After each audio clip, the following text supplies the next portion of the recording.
Hello, welcome back. So, Harry Potter and the Chamber of Secrets. You'll recall that last time that Harry was woken up early to go for Quidditch practice by the Captain Wood.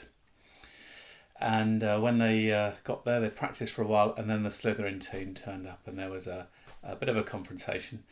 Sadly, Hermione joined in, not the confrontation, but to see what was happening. And Draco insulted her, called her a mudblood. Which of course is a nasty insult. And Ron got very angry about that and cast a spell on Draco which backfired. And he himself was vomiting up slugs. So there you go. Let's backtrack just a moment or two.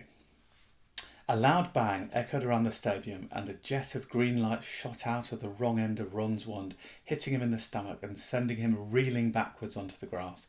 Ron, are you all right?" squealed Hermione. Ron opened his mouth to speak, but no words came out. Instead, he gave an almighty belch, and several slugs dribbled out of his mouth onto his lap. The Slytherin team were paralysed with laughter. Flint was doubled up, hanging onto his new broomstick for support. Malfoy was on all fours, banging the ground with his fist. The Gryffindors were gathered around Ron, who kept belching large, glistening slugs. Nobody seemed to want to touch him. "We'd better get into Hagrid's, it's nearest," said Harry to Hermione, who nodded bravely, and the pair of them pulled Ron up by the arms. "What's happened, Harry? What happened? Is he ill? But you can cure him, can't you?" Colin had run down from his seat and was now dancing alongside them as they left the pitch. Ron gave a huge heave and more slugs dribbled down his front. "Ooh," said Colin, fascinated and raising his camera. "Can you hold him still, Harry?" "Get out of the way, Colin," said Harry angrily. He and Hermione supported Ron out of the stadium and across the grounds towards the edge of the forest. "Nearly there, Ron," said Hermione as the gamekeeper's cabin came into view. "You'll be all right in a minute. Almost there." They were within 20 feet of Hagrid's house when the front door opened, but it wasn't Hagrid who emerged. Gilderoy Lockhart, wearing robes of palest mauve today, came striding out. "Quick, behind here," Harry hissed, dragging Ron behind a nearby bush. Hermione followed, somewhat reluctantly. "It's a simple matter if you know what you're doing," Lockhart was saying loudly to Hagrid. "If you need help, you know where I am. I'll let you have a copy of my book. I'm surprised you haven't already got one. I'll sign one tonight and send it over. Well, goodbye."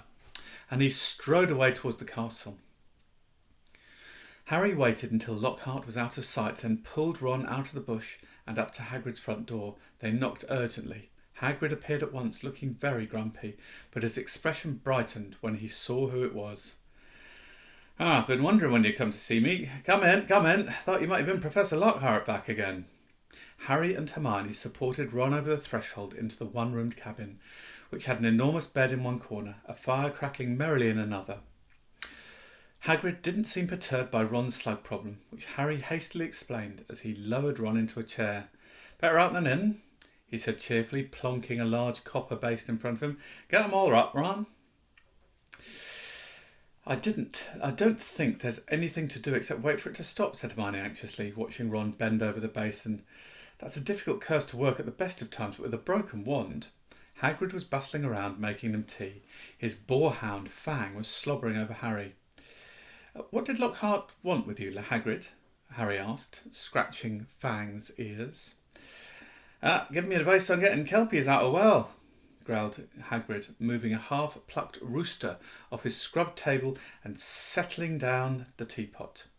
"Like I don't know, and banging on about some banshee banished. If one word of it was true, I'll eat my kettle."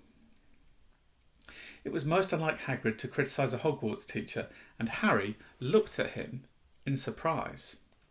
Hermione, however, said in a voice somewhat higher than usual, "I think you're being a bit unfair. Professor Dumbledore obviously thought he was the best man for the job." "He was the only man for the job," said Hagrid, offering them a plate of treacle toffee, while Ron coughed squelchily into his basin. "And I mean the only one. Getting very difficult to find anyone for the dark arts job. People aren't too keen to take it on, see? They're starting to think it's jinxed. No one's lasted long for a while now.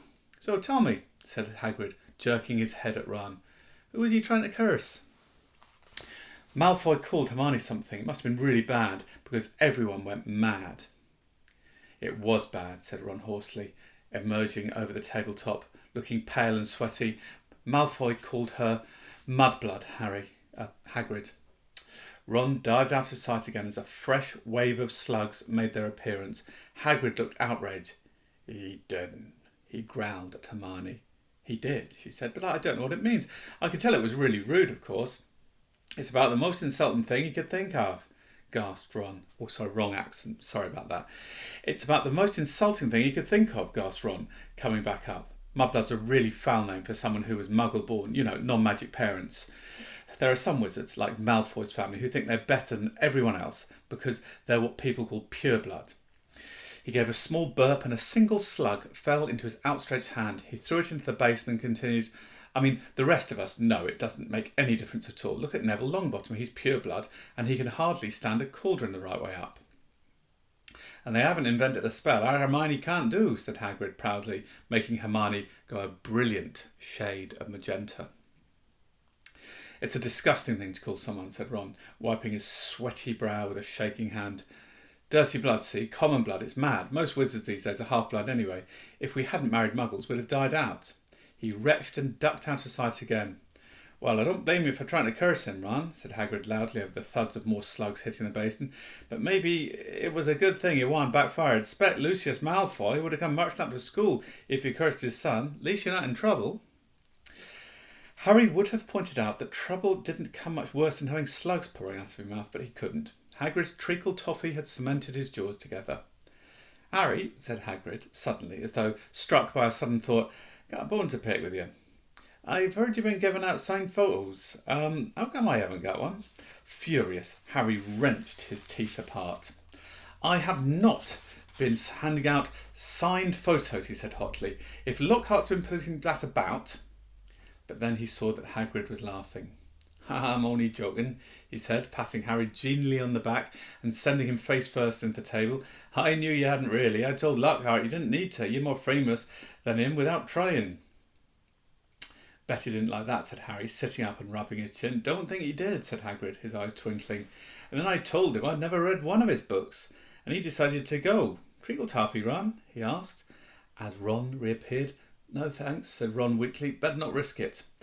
Come and see what I've been growing, said Hagrid, as Harry and Hermione finished the last of their tea.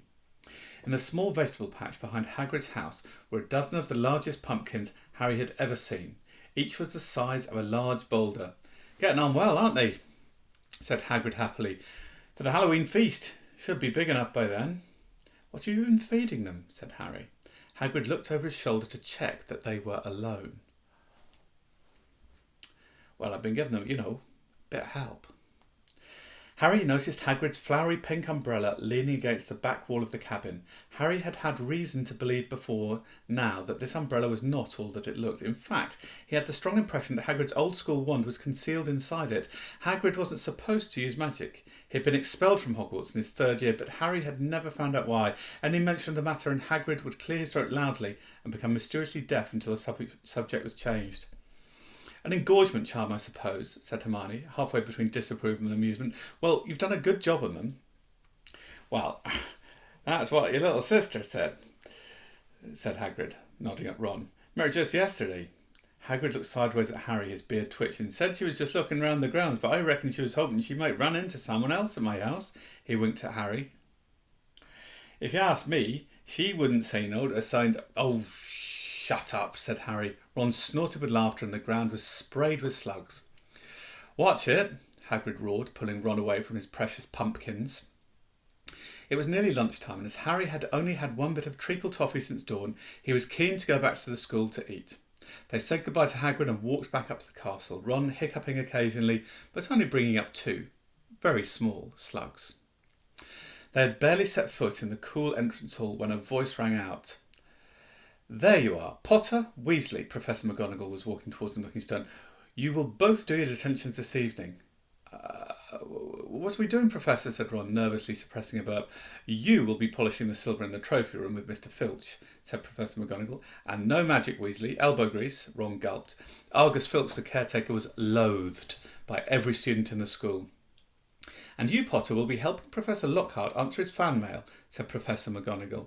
"Oh no, can't I go and do the trophy room too?" said Harry desperately. "Certainly not," said Professor McGonagall, raising her eyebrows. "Professor Lockhart requested you particularly. 8 o'clock sharp, both of you." Harry and Ron slouched into the Great Hall in states of deepest gloom, Hermione behind them, wearing a "well, you did break the rules" sort of expression. Harry didn't fancy his shepherd's pie as much as he'd thought. Both he and Ron felt they'd got the worst deal. "Filch will have me there all night," said Ron heavily. "No magic. There must be about 100 cups in that room. I'm no good at muggle cleaning." "I'd swap any time," said Harry hollowly. "I've had loads of practice with the Dursleys. Answering Lockhart's fan mail. He'll be a nightmare." Saturday afternoon seemed to melt away in what seemed like no time at all. It was 5 minutes to 8, and Harry was dragging his feet along the second-floor corridor to Lockhart's office. He gritted his teeth and knocked.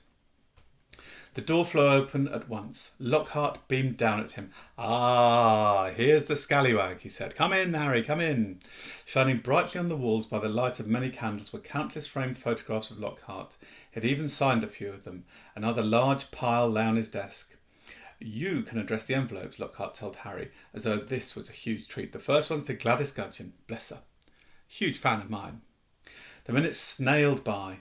Harry let Lockhart's voice wash over him, occasionally saying, right, yeah." Now and then he caught a phrase like, "Fame's a fickle friend, Harry," or "Celebrity is as celebrity does. Remember that."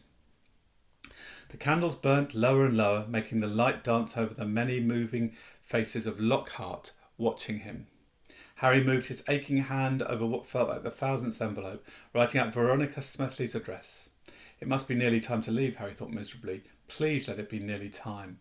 And then he heard something quite apart from the spitting of the dying candles and Lockhart's prattle about his fans.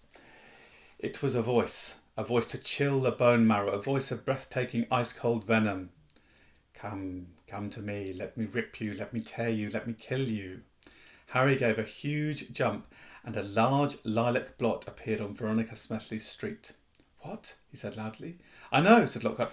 6 solid months at the top of the bestseller list, broke all records." "No," said Harry frantically, "that voice." "Sorry," said Lockhart, looking puzzled. "What voice?" The voice that said, 'Didn't you hear it?'" Lockhart was looking at Harry in high astonishment. "What are you talking about, Harry? Perhaps you're getting a little drowsy. Great Scott, look at the time. We've been here nearly 4 hours. I'd never have believed it. The time's flown, hasn't it?"